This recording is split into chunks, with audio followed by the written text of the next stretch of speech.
10માં પછી આખી જિંદગી સાયન્સને પાણી પાવ, કોમર્સને પાણી પાવ, આર્ટ્સને પાવ કે ડિપ્લોમાને પાવ. મિત્રો, આ ચિંતા બધા વિદ્યાર્થીની હોય છે, પણ હવે ચિંતા કરવાની જરૂર નથી, કેમ કે ચિંતન અખાની સર આવી ગયા છે આમનું સોલ્યુશન લઈને. અત્યારે જે એકાઉન્ટ અહીંયા કોલેબોરેશનમાં છે ને, એને એકવાર ફોલો કરી દેજો ભાઈ. ફ્રી ઓફ કોસ્ટની અંદર તમને આ બધું માર્ગદર્શન મળવાનું છે સરની ઇન્સ્ટા ચેનલ પર.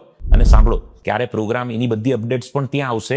કોલેજ કઈ સિલેક્શન કરવી, ગવર્મેન્ટની કેટલી સ્કોલરશિપ આવતી હોય, ભાઈ લેપટોપ ગવર્મેન્ટ આપણને આપી રહ્યું છે, એની સ્કોલરશિપના ફોર્મ ક્યારે આવે, શું આવે, ગવર્મેન્ટ જોબ કેટલી, પ્રાઇવેટ જોબ કેટલી, કઈ રીતે રિઝ્યુમ બનાવવા, એ ટુ ઝેડ કાઉન્સેલિંગના બધા જ સેશનો ચિંતન સર આપી રહ્યા છે. ભાઈ એનઆઈટીના ટોપર છે ને, ચિંતન સરે એક અભિયાન ઉપાડ્યું છે કે મારે ગુજરાતના દીકરા દીકરીઓને છે ને જાગૃત કરવા છે કે કઈ રીતે કારકિર્દીની પસંદગી થાય. તો આવો, હું તો સરને સહકાર આપી જ રહ્યો છું. તમારો પણ સહકાર જો મળી જાય, સરને એકવાર ફોલો કરીને બધું માર્ગદર્શન ત્યાંથી પ્રાપ્ત કરો. ત્યાં કોન્ટેક્ટ ડિટેલ્સ પણ છે, મેસેજ પણ તમે કરી શકો છો, પણ આ મોકો ચૂકતા નહીં. અને હજુ તમને એવું લાગે તો આ રહ્યો નંબર, આ નંબર પર વોટ્સઅપ પણ તમે કરી શકો છો. અને તેમ છતાં પણ કોઈ પણ કન્ફ્યુઝન હોય તો ચોક્કસ કોમેન્ટ કરજો. પણ આપના મિત્ર, સોસાયટી, પરિવાર, સમાજના ગ્રુપમાં આ વાતને સ્પ્રેડ કરો યાર. સારી વાતો શેર કરશું તો ખૂબ મોટું કામ થશે ગુજરાતના વિદ્યાર્થીઓનું. વિચાર જરૂર કરજો.